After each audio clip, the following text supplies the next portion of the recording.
All right, so welcome to the FFL Solidity team call. We do have Brandon Kitchings on with us today. Brandon, how are you doing? I'm doing awesome. Awesome, good to hear. I've had the pleasure of being able to meet both you and your wife a couple of times, but never really had the chance to kind of lean in and be able to kind of get to know the ins and outs of Brandon. However, I do know, just to give kind of Brandon some street cred, that Brandon's team is issuing or helping well over 400 families a month. And his biggest month as a personal producer is helping over 50 families. So it's a really big deal in the essence of Brand has a ton of value to add. And I know that you're doing virtual, it looks like you're in the field. So I know that you've done a lot of in-home.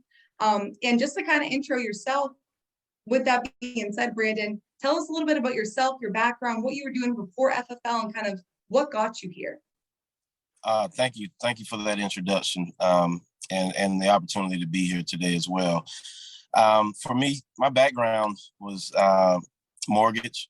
I was with one of the biggest banks for about 12 and a half years in their mortgage department. Did everything from customer service to foreclosures, modifications, and spent my last 6 years as a mortgage loan officer.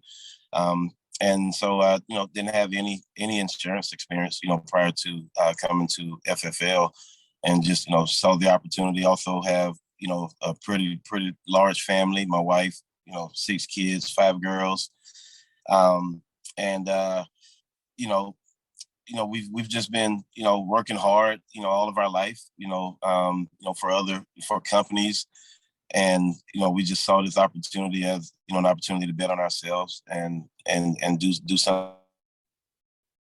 And that's what we've, strive to do here. We've got a couple of our daughters in the business as well. So for us, we're just gracious and thankful, grateful, for the opportunity, just to be here and be able to, build a business, with our family at this time.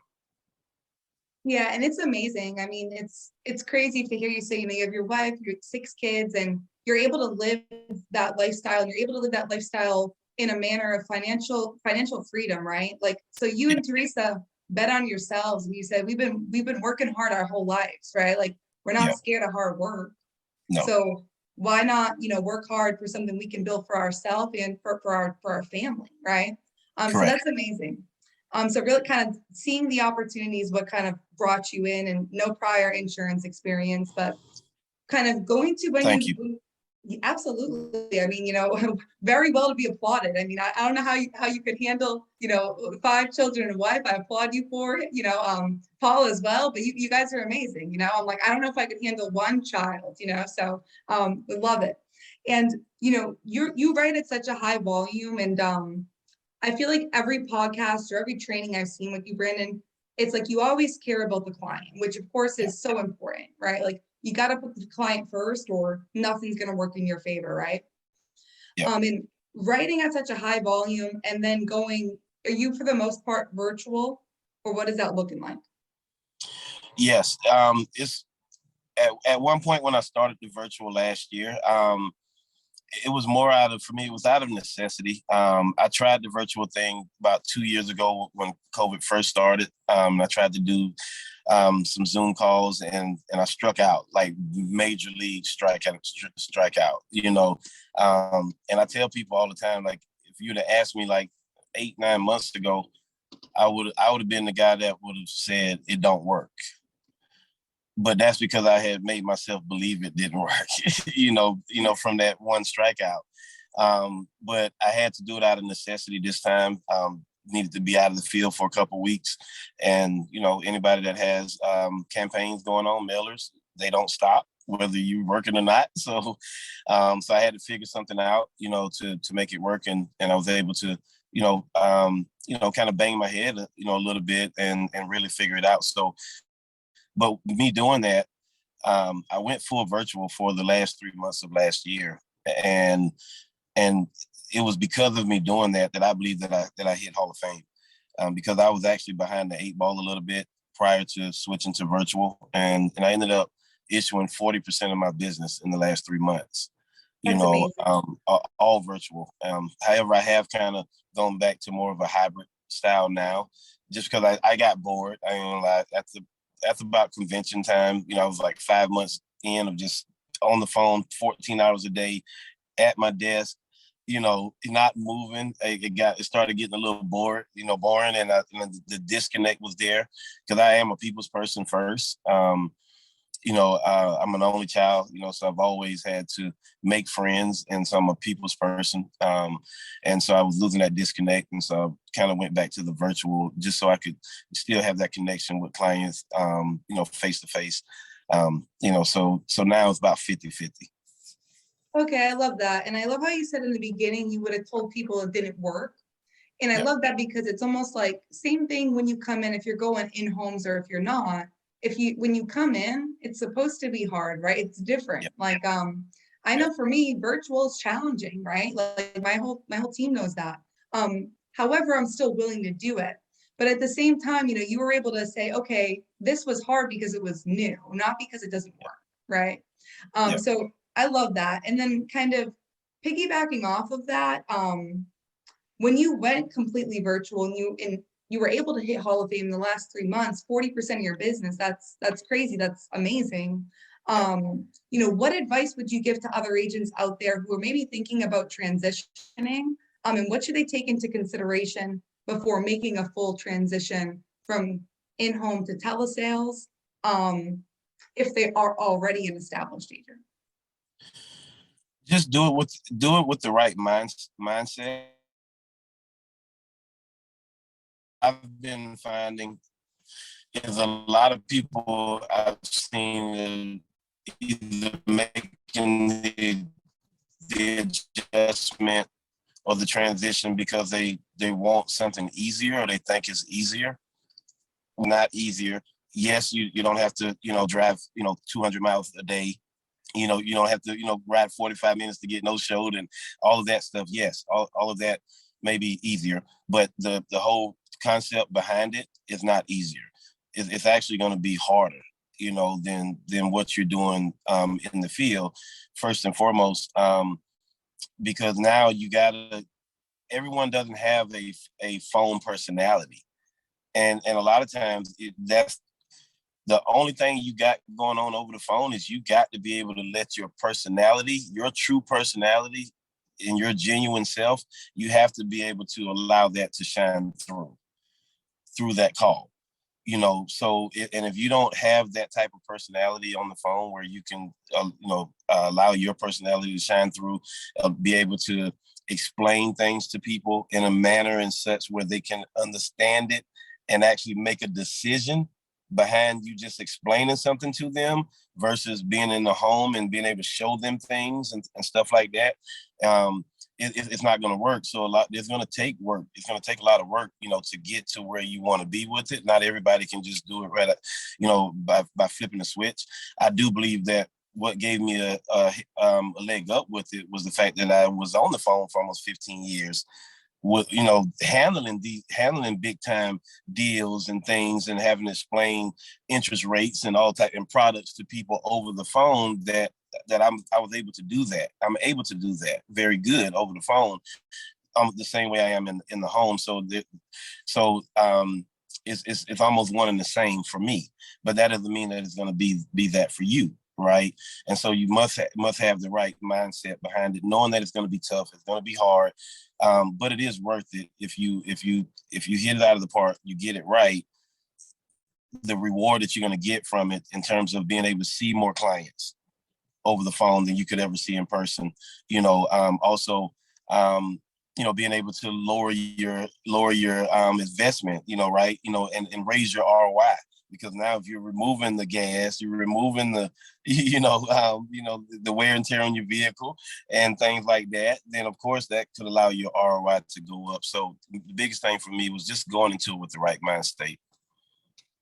Absolutely. I think that a lot of the things you just said, just to quickly kind of recap on them. First is you say sometimes, you see agents maybe wanting to make that transition because they think it's easier, right? And you're saying that's not necessarily the case, right? No. And actually for most people, it's probably not the case, right? And you being on the phone and having that experience of having to have a professionalism for so long before this, it actually helped you be able to almost be in the home, but on your phone. Correct. Whereas it's going to take that mental, capacity to be able to take that in, believe it, and also to be able to fail forward before you're actually making that jump. I love that. And the whole, having more at bats and, being able to talk to more people in a day, I think that that's huge.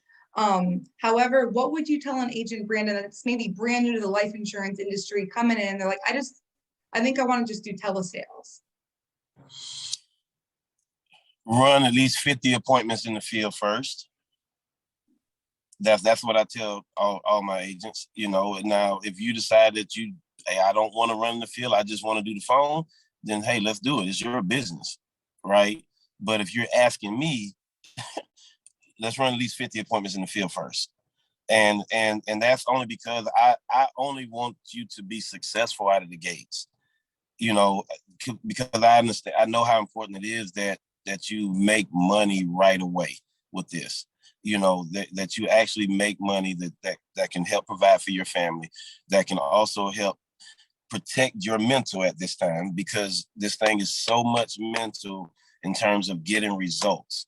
And the fastest way to get results is to be in front of somebody, is to be in their house, be at their kitchen table, where they have dinner with their family, where a lot of memories have been made in their home.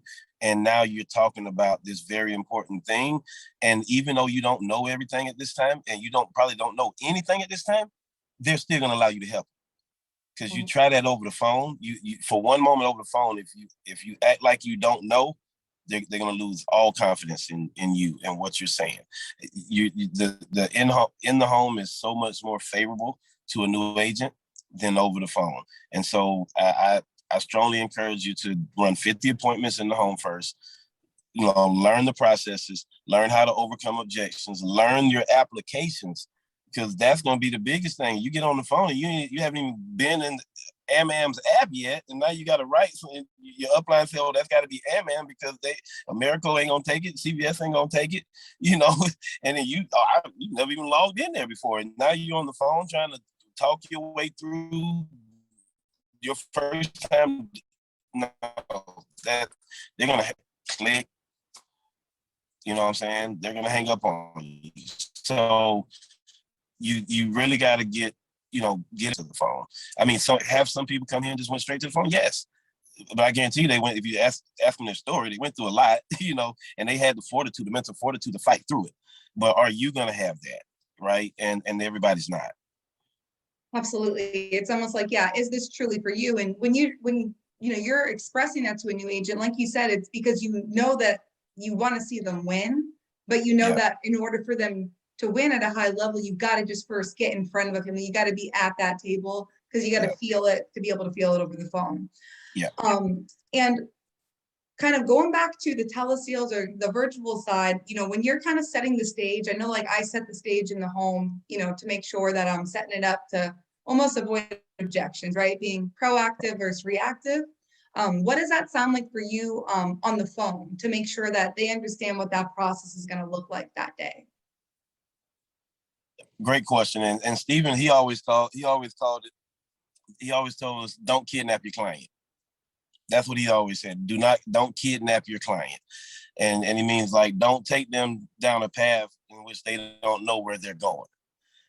Because I struggled real bad in the beginning on certain objections, getting the banking information and things in the beginning.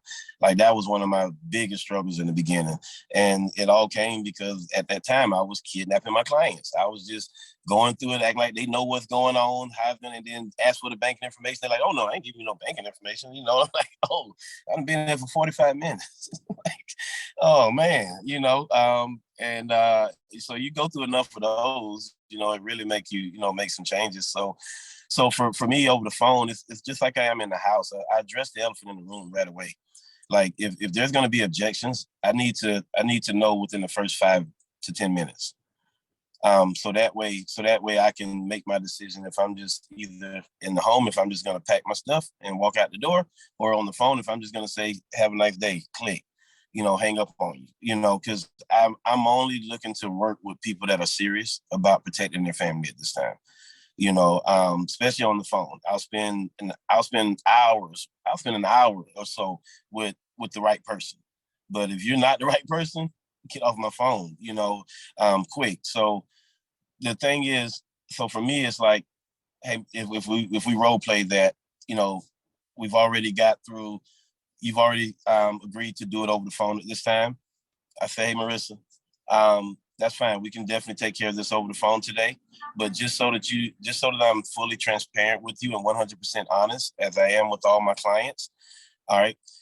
Once we find a plan that fits your needs, okay, and most importantly, Marissa, your budget, okay, we're then going to be submitting a request for coverage to the insurance company to see if you can be approved for the plan.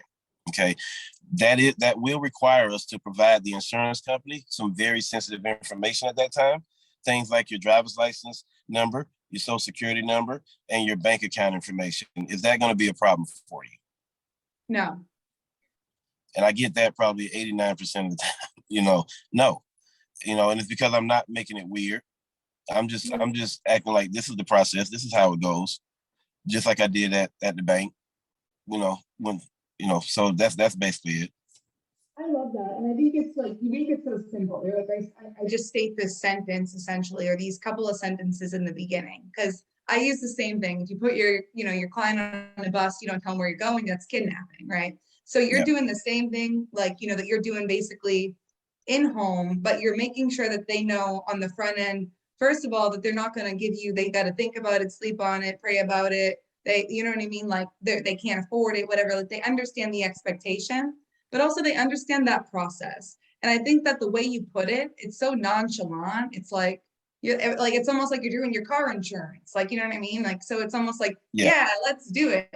Like, like what's next almost. So then it's like, you're really able to kind of lead, guide, and direct that client, I can imagine, because you have control right from the beginning. Correct. Love that. And was there a particular driving factor for you to go virtual, or is it just something that you felt like you wanted to know how to do because of, the whole company's doing it and you want to be able to train agents? Or was it a little bit of both? Well, for me, like I said, it was purely necessity because I think when I went virtual back in, it was like September of last year, or August, late August. I mean, not a lot of people were doing it, and I don't think we didn't even have the trainings out yet. We didn't even have the trainings out yet, so it wasn't a. But what for me, the way it was out of necessity. I couldn't be in the field, so I had to make it work. But how I got there was the fact that I struck out the first time the year before or so, trying to do it over Zoom. I looked at what I believe I did wrong the first time around, which was, and not saying that Zoom was wrong because people are helping a lot of families on Zoom. Okay. And I've even helped a couple of families on Zoom over the last couple of months, if they requested it. However, I like the phone myself. But my biggest thing is, and I apologize, I lost my train of thought for a second. You're good. This car almost. If they chose to do it over the phone, okay, give me the question one more time. I was gonna say, I got you. Almost hit my car just now, and it took my train of thought. Give me the question one more time. You're good. Well, I'm happy you're okay. Or do you remember what I was? I asked, what was the driving factor to go virtual? Was it like you just wanted to go virtual and you were kind of piggybacking off of that? Okay. Yeah. So again, it was out of necessity, again, not being able to be out in the field. But when I made my decision to do it, I looked at things I did wrong. And so one of the things that I believe that I did wrong the first time around, I was trying to run an in-home appointment over the Zoom call. I was kidnapping them onto a Zoom for like an hour. Trying to run an in-home appointment over the Zoom call, and I was losing them left and right. So this time I'm like, okay, I got to change that. People have very short attention spans on the phone, right? So I got to minimize the appointment. It's got to be detailed and right to the T on certain things. And so now, my appointment is like, if you've ever read Shakespeare, which I did, and I just got the Cliff Notes, my appointment now is like a cleft note appointment. It's not the full thing, but I'm hitting the important parts that's going to keep them engaged and make sure that they get the education that they need, throughout the process. But the other thing for me was the one call close. It was that's where I knew I needed to do that. And that was, we were watching Wolf of Wall Street one night, and that's when it just dawned on me, I just jumped up and I was like, I got it. And my wife jumped. It's like, what you got? I'm like, I was like, the one call closed. I was like, we gotta stop.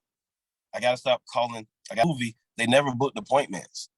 Mm-hmm. They were calling people and closing big deals right on the spot. And I was like, that's how it's gotta be.